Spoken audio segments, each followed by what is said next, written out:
ఇప్పుడే జీ5 app download చేయండి. చూడండి మీ ఫేవరెట్ టీవీ షోస్ ఎప్పుడైనా ఎక్కడైనా. రూపం మారిన వాళ్ళు పక్కనుంటే అదో గండ ఉన్నట్టే. చెల్లి, తల్లి బిడ్డలు ఎవరూ అలా అనుకోరు, నువ్వు తప్ప. అసలు ఇలా రూపాలు మారిపోవటానికి కారణం ఈ విశాలాక్షిని. సుమనా, బిడ్డను తీసుకో. నేను తీసుకోను. మీరెన్ని కథలు చెప్పినా ఈ పిల్ల నా కూతురు బులి చేతే కాదు.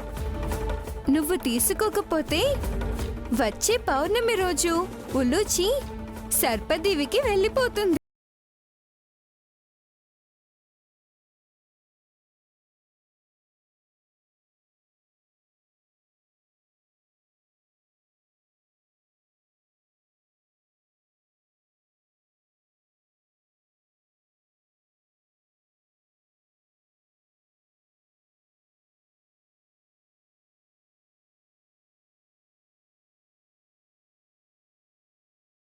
జీ5 యాప్ డౌన్లోడ్ చేసి అన్ని ఎపిసోడ్స్ పూర్తి ఉచితంగా చూడండి.